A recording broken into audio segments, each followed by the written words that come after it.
Quero compartilhar essa, então, que é a mensagem que fecha o ciclo de ministrações sobre crescimento e multiplicação. É claro que esse assunto não esgota aqui, é claro que esse assunto continua, mas eu quero ministrar algo que é muito forte no meu coração e que permaneceu muito forte no meu coração no longo de todo 2019, é a convicção de que Deus quer que você prospere. Você pode dizer para a pessoa que está perto de você: Deus quer que você prospere. Deus quer que você prospere. O que significa isso? O que significa dizer que Deus quer que a gente prospere? Não é? Parece jargão, não é verdade? Parece uma frase de efeito. Mas nós vamos entender e perceber que é plano de Deus que a nossa vida seja plena. Amém, irmãos? E crescimento e multiplicação está alinhado com isso. Está alinhado com entender os propósitos, os planos do Senhor e ajustar o nosso coração a isso. Então eu quero te convidar a abrir a sua Bíblia, segundo livro de Crônicas, capítulo 7. Nós vamos ler a partir do verso 11. Vamos ler juntos? Mesmo assentados, mas com reverência. Diz assim: Assim Salomão acabou de construir a casa do Senhor e o palácio real.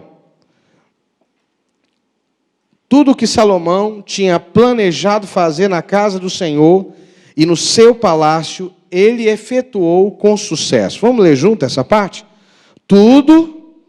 Vamos juntos? Tudo o que Salomão tinha planejado fazer na casa do Senhor e no seu palácio, ele efetuou isso. E aí continua. De noite o Senhor apareceu a Salomão e lhe disse: Ouvi a sua oração e escolhi para mim este lugar, para a casa do sacrifício. Se eu fechar os céus de modo que não haja chuva, ou se ordenar os gafanhotos que consumam a terra, ou se enviar peste entre o meu povo, se o meu povo, que se chama pelo meu nome, se humilhar, orar, me buscar e se converter dos seus maus caminhos, eu ouvirei dos céus, perdoarei os seus pecados e sararei a sua terra. Os meus olhos estarão abertos e os meus ouvidos estarão atentos à oração que se fizer neste lugar, porque escolhi e santifiquei este templo, para que nele esteja o meu nome para sempre. Os meus olhos e o meu coração estarão ali todos os dias. Se você andar diante de mim, como fez seu pai Davi, segundo tudo o que eu lhe ordenei, e guardando os meus estatutos e os meus juízos, também confirmarei o trono do seu reino, segundo a aliança que fiz com Davi, seu pai, dizendo: nunca lhe faltará sucessor que governe em Israel. Porém, se vocês se afastarem de mim e abandonarem os meus estatutos e os meus mandamentos, que eu lhes prescrevi, e se virem outros deuses e os adorarem, então os arrancarei da minha terra que lhe dei, e lançarei para longe da minha presença esse templo, que o santifiquei ao meu nome. Pai, que em nome de Jesus, a Tua palavra fale ao nosso coração, em nome de Jesus. Amém? Como eu disse, nós trabalhamos aqui ao longo de todo esse ano a visão de uma vida de aliança com Deus, uma vida de maturidade e uma vida de crescimento e multiplicação. No certo sentido, essas coisas estão conectadas. E a gente vai ver nessa ministração que elas aparecem aqui de maneira muito clara. E na Bíblia isso é recorrente. Muitas vezes na Bíblia, aliança, comprometimento e crescimento estão juntas e aparecem presentes em muitos momentos da história do povo de Deus. E aqui não é diferente. A gente tem uma frase capital aqui que me chamou a atenção. É essa frase que o cronista, aquele que está narrando a história, diz o seguinte: tudo que Salomão intentou fazer na casa do Senhor e no palácio, ele fez com sucesso. A gente sabe que Salomão, mais à frente, se perdeu. A gente sabe que Salomão, mais à frente, cometeu uma série de atropelos. Porque também toda aliança, todo processo de maturidade e crescimento precisam ser mantidos, cultivados. Aquilo que você sustenta, aquilo que você alimenta, cresce. Não é? Tem coisas na nossa vida que só vão morrer quando a gente parar de alimentar, quando a gente parar de dar combustível para elas. né? A história que Paulo vai narrar da briga do velho homem com o novo homem. O velho homem, a velha natureza, só morre de inanição, ou seja, só morre quando você para de alimentar. Da mesma maneira, a aliança com Deus só prospera e só avança na medida que você dá combustível para que ela se desenvolva. E nós temos aqui, no início da caminhada de Salomão, algumas coisas que para mim confirmam esse propósito que Deus quer que a gente prospere. A primeira coisa que me ajuda a entender essa frase é que há um plano para cada geração. Fala comigo, há um plano para cada geração. Ou seja, cada geração tem algo de especial, um legado, um propósito, um chamado, uma missão para realizar. E viver a prosperidade que Deus tem para nós, o êxito que Deus tem para nós, o crescimento que Deus tem para nós. E quando eu falo de crescimento, eu não estou falando do crescimento da igreja apenas, eu não estou falando também só do crescimento financeiro, eu estou falando no crescimento exponencial da nossa vida por inteiro. Uma das coisas fundamentais é entender qual é a parte que nos cabe, qual é a missão que nos cabe, qual é o propósito que nos cabe. Se você prestar atenção na história de Israel, você vai ver que Davi tinha o interesse de fazer o templo. O projeto de construir um santuário, o projeto de construir um palácio em Jerusalém foi de Davi. Ele que idealizou todas essas coisas. Mas Deus disse claramente para ele, Davi, você não é a pessoa certa para essa missão. Tem muito sangue nas tuas mãos, Davi. A vida de Davi foi marcada pela guerra. A unção de Deus sobre a vida de Davi foi uma unção de conquista, de estabelecer o reino. Davi era uma espécie de um desbravador, daquele que rompeu limites, que estabeleceu um novo patamar na história de Israel. E já Salomão, apesar de que no reino de Salomão, Israel prospera e cresce de maneira grandiosa, mas o estabelecimento do reino, fincar as estacas e as colunas do reino, foi dado a Davi. Davi faz isso. Davi tem a unção, Davi tem a graça, Davi tem um propósito. A unção, o propósito e a graça para construir o templo e o palácio estavam sobre Salomão. Deus diz a Davi, o seu filho vai fazer isso. O seu sucessor vai realizar essa obra. Quer dizer, para o reino de Davi, seria uma espécie de uma coroação, ele poder terminar o seu reinado com um palácio, com um templo suntuoso. Mas Deus diz para Davi, não é contigo. Sabe o que eu vejo às vezes, irmãos? Eu vejo o povo de Deus deixando de prosperar e colher tudo que estava reservado para aquela geração, porque uma geração se metendo no que é assunto da outra geração. Uma pessoa tentando viver uma missão de outra pessoa. Um discípulo tentando ser a cópia de outro discípulo. Qual o teu nome? Você pode falar teu nome em voz alta para mim? Fala teu nome assim. Meu nome é... Vou perguntar de novo. Seu nome é... Então fala para o seu irmão que está do seu lado assim, é uma bênção, sei, fala seu nome, fala para ele. É uma bênção, fala. Eu não senti muita firmeza, não. Meu Deus do céu. Se você dissesse que é uma bênção com essa animação toda, eu vou dizer assim, é uma bênção ser Evander. Fala para a pessoa que está do seu lado, é uma bênção ser... É uma bênção, irmão. Você é uma bênção. Fala com o teu irmão. Agora fala para ele assim, irmão, que bênção que você existe. Fala para ele, graças a Deus que você existe. Agora, com todo respeito, fala com o seu irmão assim, graças a Deus que não tem figurinha repetida de você. Fala para ele.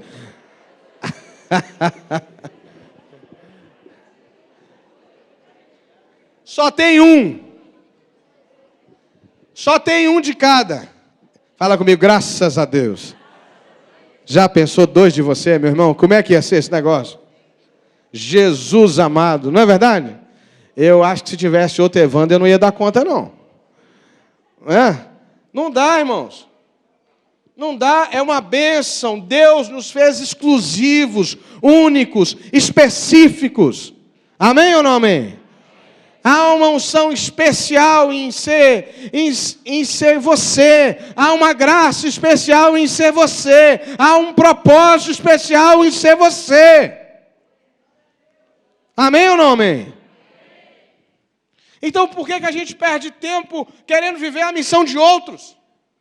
Querendo viver a história de outros? Você pode ser a sua melhor versão, mas você nunca deve desejar ser uma outra pessoa. Deseje ser a melhor versão de você mesmo. E a melhor versão de você mesmo está revelado nos céus. É Deus que sabe. Salomão vive exatamente isso. Por isso está tudo certo. Ele entendeu qual era o propósito dele. Ele pede lá no início a oração que depois ele se esquece disso tudo. A gente não pode esquecer que nenhuma conquista é perene se não for mantida na presença do Senhor. Não é? Mas lá no início, Deus pergunta a Salomão o que ele queria. Ele disse assim: Senhor, me dá sabedoria, me dá discernimento, me dá graça para entender o meu chamado, meu propósito, minha vida. A unção está sobre mim nesse tempo. Sabe, se você olhar para a sua história de família, você vai ver, às vezes, por exemplo, as pessoas que têm mais ou menos, têm um pouco mais de 40, tem mais de 40, né? A maioria é filho de uma geração que pagou um preço muito alto para viver. Quem tem mais de 40 tiveram os pais, na grande maioria, pagaram um preço muito alto, tiveram que romper, alguns passaram necessidade, porque a vida, há 60, 50, 60, 70 anos atrás, ela era muito difícil. No Brasil, passou-se por um tempo muito difícil nesse período. Não é nada incomum a nossa geração ser uma geração que valoriza cada conquista, porque nós aprendemos isso com nossos pais. Quem aqui tem pavor de deixar comida sobrar no prato? Quem aqui tem pavor de deixar comida sobrar no prato? Não é assim? Quando o filho coloca a comida no prato, você diz: não deixa sobrar não, menino. Quem aqui tem a vocação de comer os restos na sua casa? Mas não é o resto que vai para o lixo, não. Né? Hoje mesmo, eu estava almoçando, a Ângela falou assim: não quero essa carne toda não, você quer acabar? Né? E por isso que eu, durante muito tempo, sustentei o número maior. Né? Porque sabe aquela coisa que a gente não vai deixar jogar fora, que não vai deixar estragar? Isso é reflexo de uma geração. Os nossos pais pagaram um preço muito alto para levar o pão de cada dia. Tem gente aqui que só tinha... lembra aquela história de a carne mesmo? Era uma vez por semana, no final de semana. Né? O refrigerante, então, meu Deus, era domingo. E olhe lá. Então, só no Natal, olha aí. Né? Então, essa geração que tem mais de 40... A maioria, não é todo mundo, teve gente que já tinha uma outra realidade, mas uma boa parte lidou com essa dificuldade e seus pais foram desbravadores. Então, essa geração que chega é uma geração que tem consigo um desafio de honrar os pais nessa luta que fez. E tem isso. Se você olhar para a sua história de família, já a geração de 25 para baixo vive um tempo de abundância em muitas coisas, abundância de informação. Ainda há muita luta hoje, ainda há muita dificuldade hoje, mas a gente precisa ensinar a não desperdiçar de maneira muito insistente, porque eles não têm essa história de escassez na sua maioria. Não estou dizendo todo mundo, ainda hoje muita gente enfrenta a escassez. Mas não é tão presente como era lá no passado. Assim que cada geração tem um desafio. Percebe? Eu trouxe aqui a referência social só para ilustrar para a gente. Não é disso que eu estou falando. O que eu quero dizer é que cada geração tem um desafio, tem um propósito, tem uma missão. Davi queria fazer o templo, mas quem fez foi Salomão. E prosperou porque estava agendado para o tempo dele. Então você precisa perguntar para Deus nesses dias, para viver a prosperidade que você deseja viver, você precisa perguntar para Deus qual é o propósito específico para a minha geração. Amém, irmãos? Diga para o teu irmão, qual é o propósito para a sua geração? Qual é o propósito para a sua geração? Você sabe? Quantos sabem o propósito de Deus para a sua geração? Quantos têm clareza do propósito de Deus para a sua geração? Você saberia responder essa pergunta? Quem sabe responder essa pergunta? Sabe responder? Sabe? Eu tenho no meu coração que Deus me chamou para 3 coisas especiais. Deus me chamou para manifestar a glória dele nessa terra. Porque a Bíblia diz que a criação geme na expectativa da manifestação dos filhos de Deus. Então eu creio que a minha geração recebeu o chamado de buscar a glória dos céus e manifestar a glória dos céus na terra. Quem se identifica com isso aqui comigo? Eu creio nisso, eu creio que Deus nos chamou para isso. A gente tem que orar. O que nós cantamos aqui há pouco, rasga o céu, Senhor. Abra o céu sobre a nossa vida. Eu creio que esse é um chamado para a minha geração. Eu sinto também que Deus me chamou para fazer discípulos. Eu gasto a minha vida nisso. Eu me envolvo nisso. Não tem nada mais precioso nessa vida do que fazer discípulos. Discípulos é uma coisa que faz a gente prosperar, discípulo ajuda, discípulo cresce, discípulo multiplica a vida da gente, estende a extensão do nosso ministério, da nossa vida. Discípulo é um negócio precioso demais. E por fim, eu me sinto chamado para formar líderes. Essa é a minha missão de vida. Formar líderes. Eu trabalho diariamente, arduamente, intencionalmente para formar líderes, para ativar nas pessoas o fato de que elas foram chamadas para influenciar outras, para tocar outras através das suas vidas. Eu, por exemplo, não me sinto nem um pouco tentado a ter controle de tudo. Já me senti muito tentado antes, mas eu aprendi que eu não dava conta, então larguei de mão disso. Então, aquilo que está nas minhas mãos eu vou cuidar com bastante cuidado, mas tem um monte de coisa que eu só descubro depois que já passou um tempão. Que eu não tenho controle sobre tudo. Eu desisti de ser perfeccionista, sabe? De marcar o meu nome na história, de construir um monumento a mim, dizer assim, olha, foi eu que fiz isso, foi eu que fiz aquilo, foi eu que fiz aquilo outro. Não, eu quero formar líderes, eu quero despertar líderes, eu quero dizer para as pessoas, vocês podem ir além, você pode fazer diferente, você pode marcar a sua geração. É nisso que eu tenho me gastado. Essa é a minha missão de vida. E eu creio que Deus vai me fazer prosperar nisso. E de alguma maneira você tem um chamado. Talvez é um chamado na sua casa. Por exemplo, na minha história de família, chegou um momento que eu decidi, num lugar difícil, num cemitério, na morte de uma pessoa querida, eu disse para mim mesmo, e diante de Deus, ali naquele lugar, eu disse, Deus, essa história está encerrando aqui. As minhas gerações vão viver uma história diferente. As minhas gerações não vão ver essa miséria que eu estou assistindo. Eu precisei dizer para mim mesmo que eu ia interromper o ciclo de não cuidado que foi muito cultivado na minha família por gerações. Eu não sei, irmão, o que é que você precisa fazer, mas eu sei que há um chamado para a sua geração, há um chamado para você, há um propósito para você, e é seu dever fazer isso. E a certeza é que Deus nos abençoará naquilo que Ele nos entregou nas mãos para fazer. Eu acho que você não ouviu. É certeza que Deus nos abençoará naquilo que Ele entregou nas nossas mãos para fazer. Amém, irmãos? Você entende o que eu estou dizendo? Será que eu estou falando claro para você? Quem está entendendo aqui? Quem está recebendo? De maneira simples, há um propósito sobre a sua vida. Há uma coisa que a sua geração precisa fazer. Há uma coisa que a sua geração precisa fazer. Há uma coisa que está depositada, uma missão, uma unção que está depositada sobre a sua vida. O pastor Domingos contou aqui uma história, né, de um missionário. Lembra que o pastor Domingos contou aqui a história? Que morreu já depois dos 90 anos, pobre, sem muitas coisas, mas rodeado de gente querida, que chorava aos pés do túmulo, dizendo, esse homem foi uma bênção na minha vida, esse homem mudou a minha história, esse homem fez diferença na minha história. E do lado tinha um outro da mesma idade, chorando muito, e amigo daquele que tinha morrido, e perguntou, o que houve? O que está acontecendo? Eu recebi, resumindo, eu não conheço a história, estou replicando a história que o pastor Domingo contou aqui. Ele disse assim, ele viveu o chamado, eu não.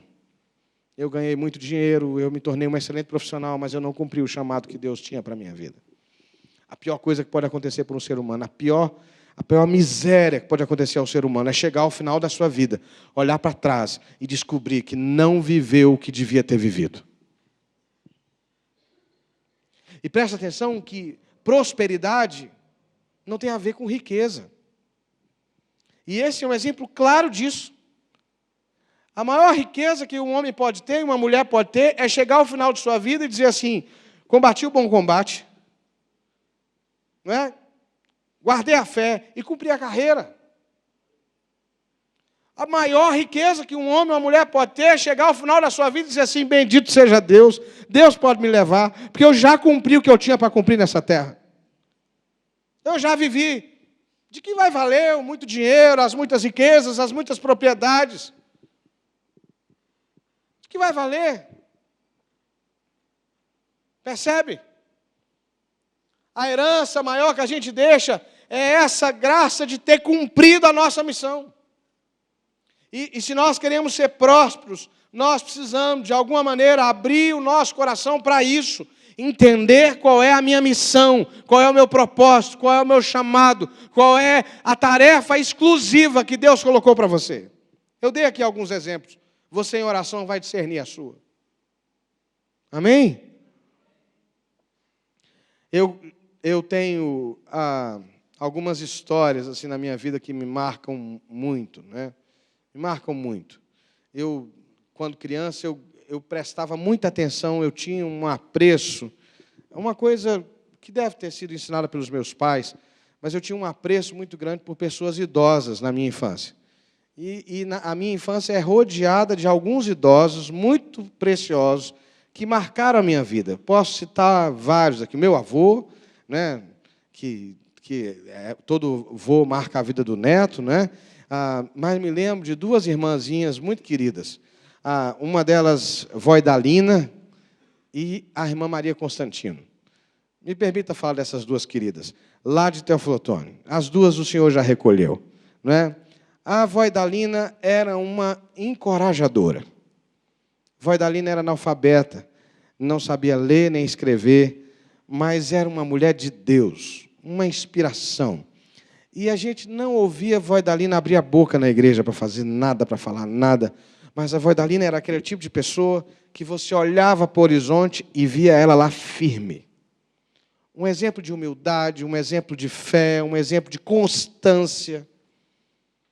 Eu, logo no início da minha adolescência, com o pastor Lutero, fazendo visitas na minha cidade, a gente ia à casa da vó Idalina para orar por ela, e ela tinha sempre uma palavra serena para dar, né? Era um docinho a vó Idalina. Sabe, e ela tinha uma coisa comigo que ela dizia assim: eu quero ver meu filho, e me chamava assim, né? Meu menino, ela me chamava, né? Pastor, quero ver meu pastorzinho. E ela foi um incentivo para mim. Nos momentos difíceis que a igreja viveu, a vó Idalina estava lá firme, constante.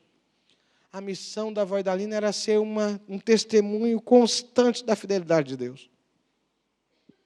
Então, eu não vi a vó Idalina fazendo grandes coisas, mas ela cumpriu a missão dela. Ela era uma inspiração na vida da igreja inteira. E toda a minha geração conheceu o testemunho da vó Idalina. Já a irmã Maria Constantino era o inverso disso. A irmã Maria Constantino era um trator.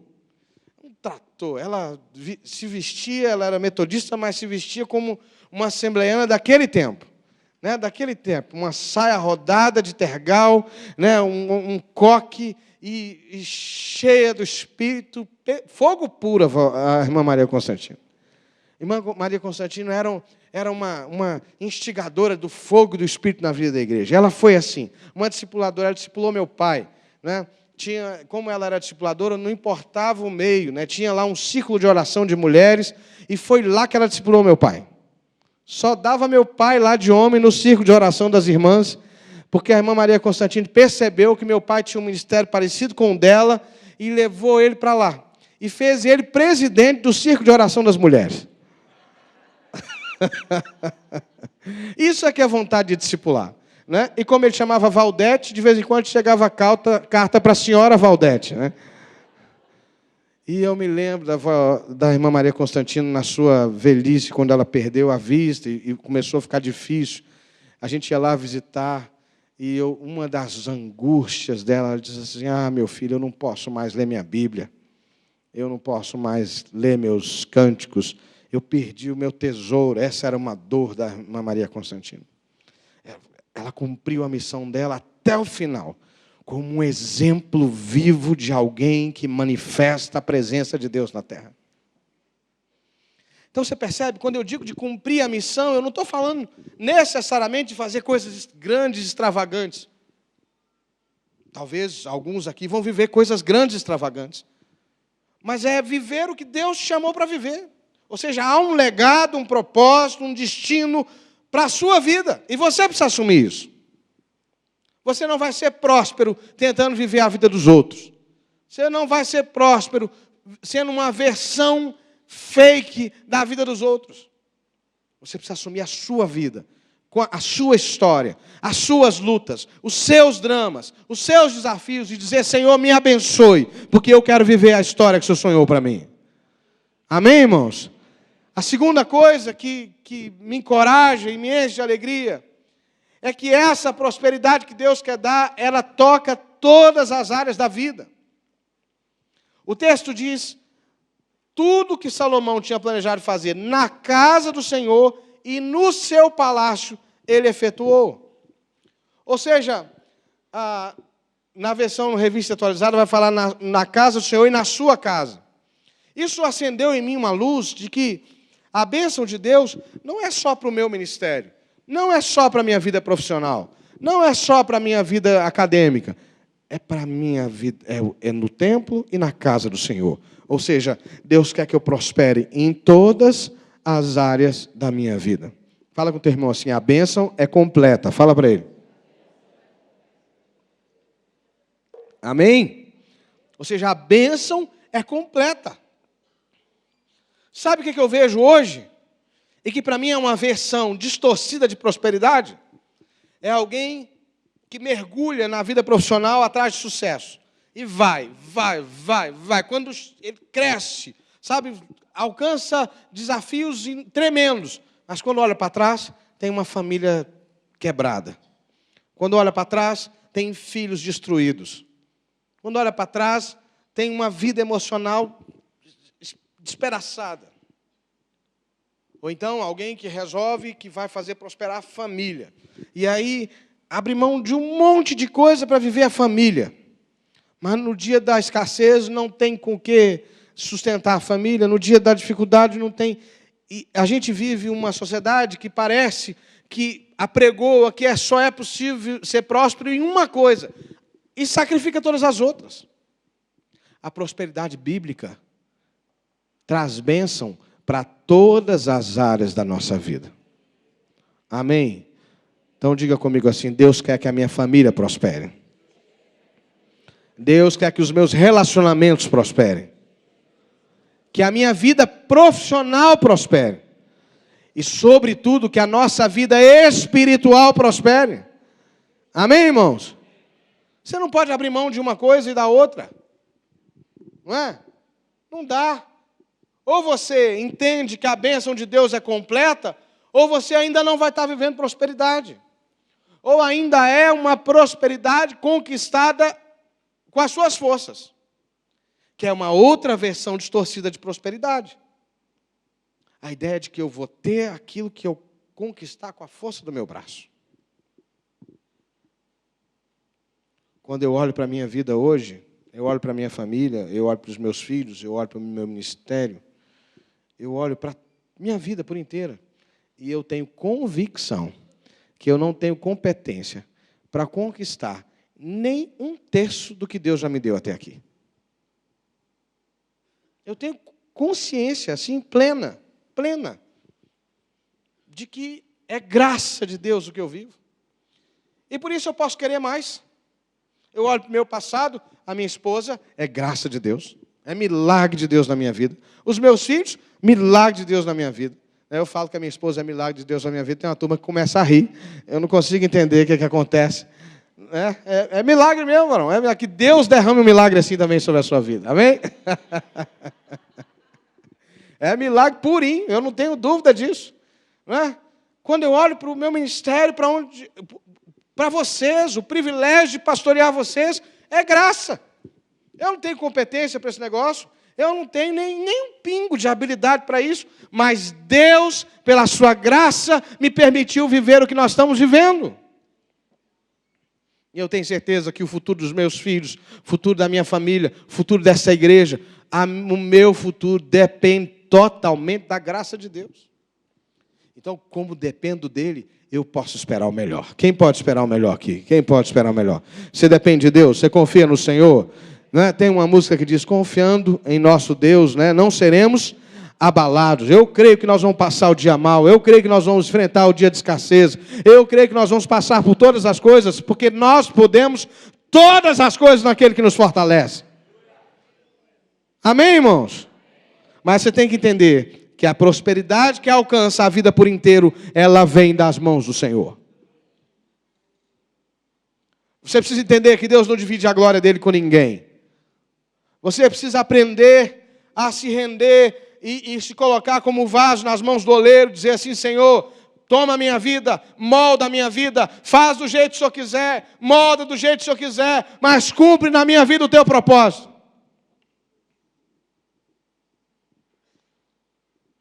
Deus diz assim, por acaso, um machado vai virar para o lenhador e dizer assim, corta assim o assado? A enxada na mão do agricultor vai dizer para ele como que ele deve trabalhar? De jeito nenhum. Você consegue imaginar você na cadeira do dentista, com a boca aberta, e dizendo para ele assim, agora vai para cá, agora mexe para ali. Tem dentista aqui? Você consegue imaginar você na cadeira do dentista dizendo assim? A única coisa que dá para fazer na cadeira do dentista é dizer, né? Está doendo. A única coisa que você consegue fazer é isso. Põe mais anestesia aí. O resto você se entrega. Você consegue imaginar você na mesa de cirurgia dizendo para o cirurgião o que fazer? Como é que você quer ter prosperidade se colocando no lugar de Deus e dizendo para Deus o que Ele deve fazer na tua vida?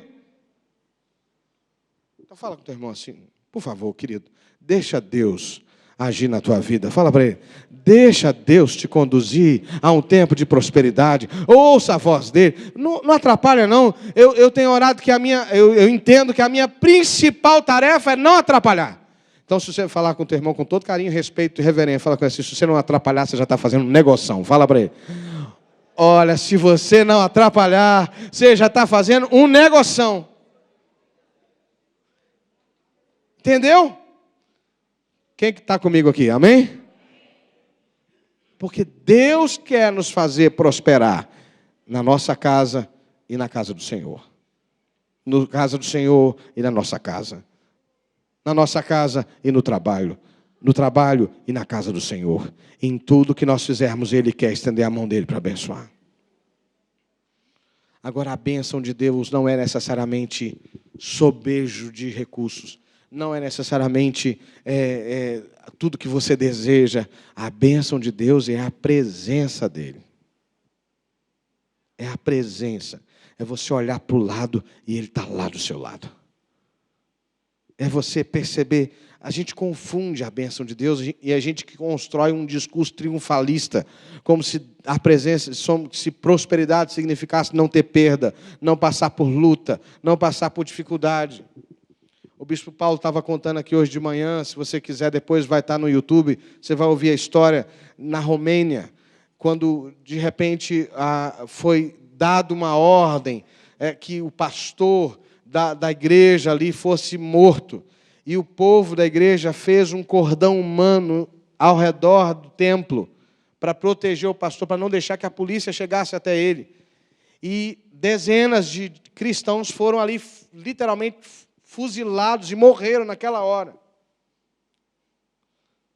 Mas a comoção em torno daquela situação gerou um movimento tão grande, que a polícia teve que recuar. As forças lá daquele país, naquela época, sob o poder da União Soviética, teve que recuar. E numa praça, dezenas de milhares de pessoas que não reconheciam Deus de forma nenhuma se voltaram para Jesus, porque aquela comunidade abraçou a igreja, tomou do coração do pastor e protegeu o pastor com a sua vida. Então dá para dizer que o cristianismo prosperou naquele lugar. mas custou a vida de alguns. E às vezes a prosperidade que Deus tem para nós vai requerer que a gente esteja disposto a perder algumas coisas, a abrir mão de algumas coisas, menos da presença do Senhor, menos da direção de Deus. Dizer: Deus, qual é a tua vontade? O que o Senhor tem para fazer? E por último, irmãos, esse processo de tornar-se próspero em Deus é um processo que tem mais a ver com Ele do que com a gente.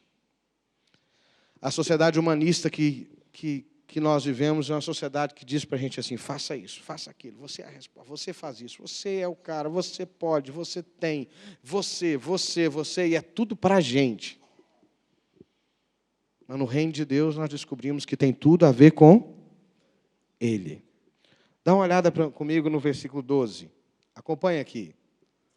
Versículo 12 diz assim: de noite o Senhor apareceu a Salomão e lhe disse: eu ouvi a sua oração e escolhi para mim este lugar para a casa do sacrifício. Depois, se você for no versículo 16, vai dizer assim: eu escolhi e santifiquei esse templo, para que nele esteja o meu nome, para sempre. Os meus olhos e o meu coração estarão sempre, os meus olhos e o meu coração estarão ali todos os dias. Se você andar diante de mim como fez seu pai Davi, segundo tudo que eu lhe ordenei, e guardando os meus estatutos e os meus juízos. O que aparece aqui? O que esse texto fala para a gente? Deus dizendo para Salomão: eu ouvi a oração. Os meus olhos vão estar sobre vocês. Eu vou cumprir as promessas que eu fiz a Davi. Se vocês se manterem fiéis aos meus estatutos. Isso fala de quê para a gente? Fala de aliança. Deus está dizendo para Salomão assim: você vai prosperar se você honrar a aliança que eu fiz lá com Abraão, com Isaac, com Jacó e com Davi, o seu pai. Se você for fiel e honrar essa aliança, eu vou manter a minha aliança com você também. A prosperidade que Deus tem para nós tem a ver com uma vida aliançada com Ele. Se você quer prosperar, você precisa ter aliança, você precisa aprender a honrar a aliança.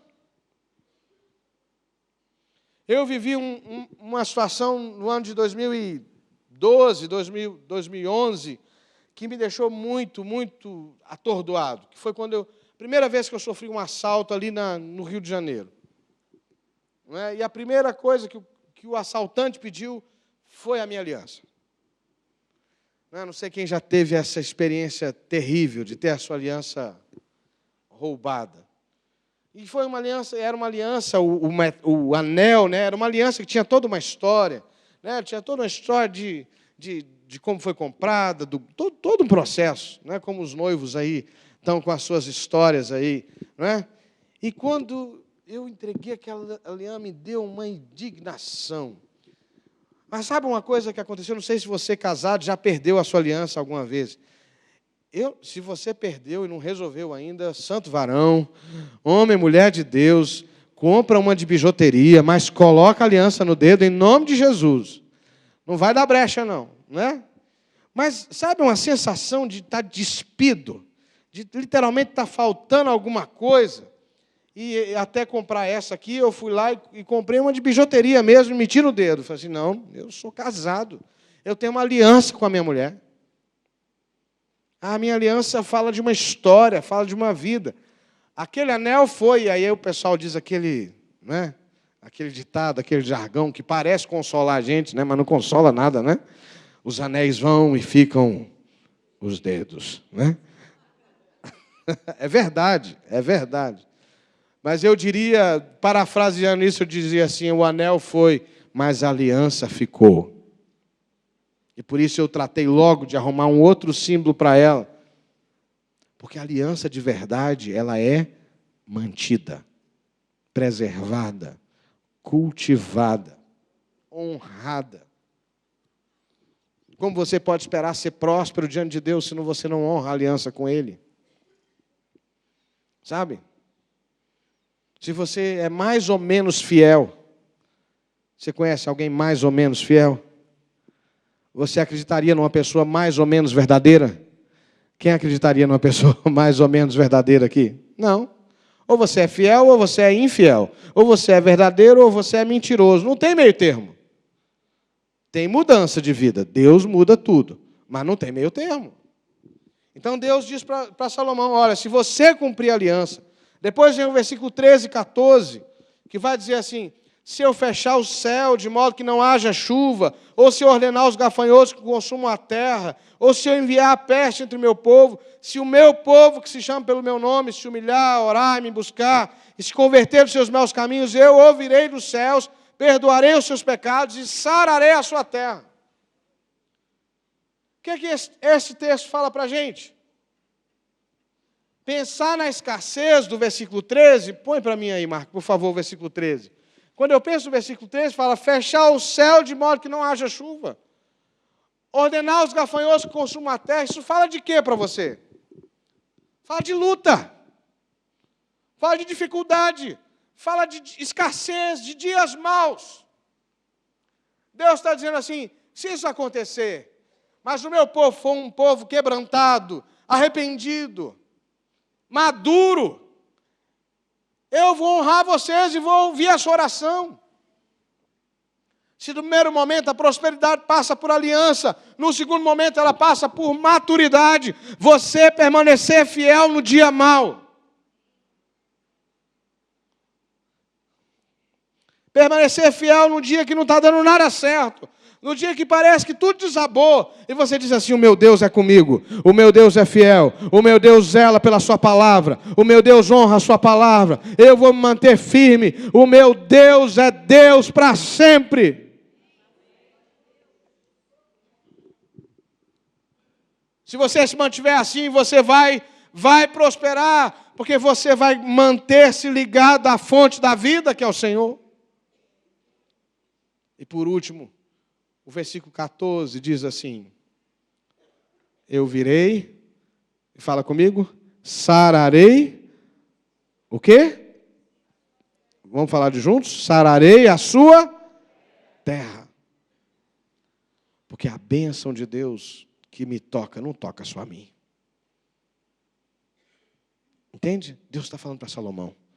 Mas Deus está dizendo, eu vou sarar a sua terra. Salomão, eu não vou só ouvir a sua oração. Eu não vou só responder o seu clamor. Eu vou sarar a sua terra. A bênção de Deus toca a minha vida, toca a minha família, toca a minha casa, toca o meu bairro, toca a minha cidade, toca a terra. A prosperidade de Deus nunca é uma coisa que vem só para mim, para eu dizer assim, olha como eu sou próspero, olha como eu sou bom, olha como eu sou fiel a Deus. Nada. A fidelidade de Deus, ela transborda. A prosperidade de Deus transborda. Amém, irmãos? Nós estamos juntos aqui.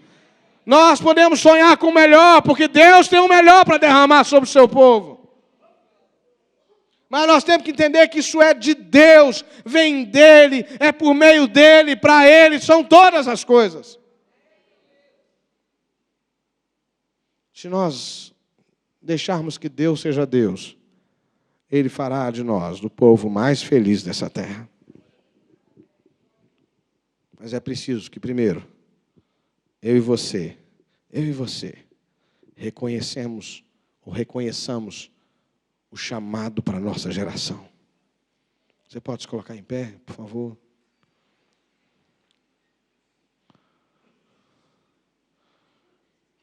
Há um chamado para a nossa geração.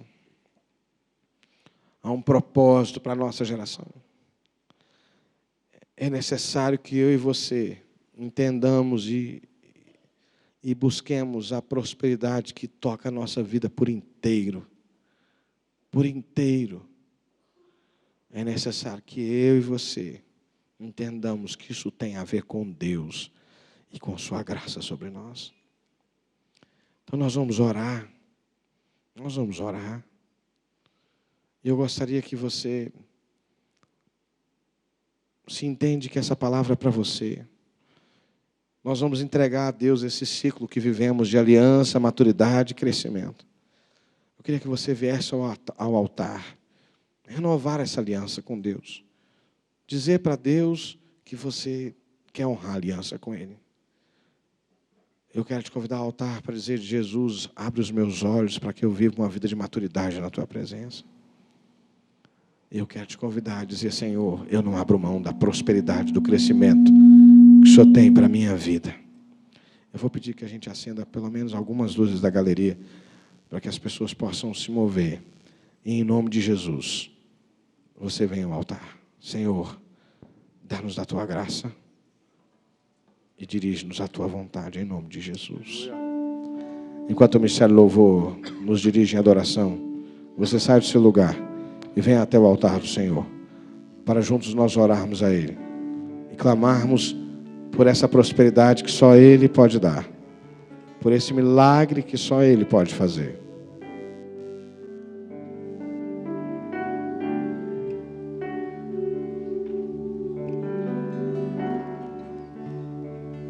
Pode sair do seu lugar, querido.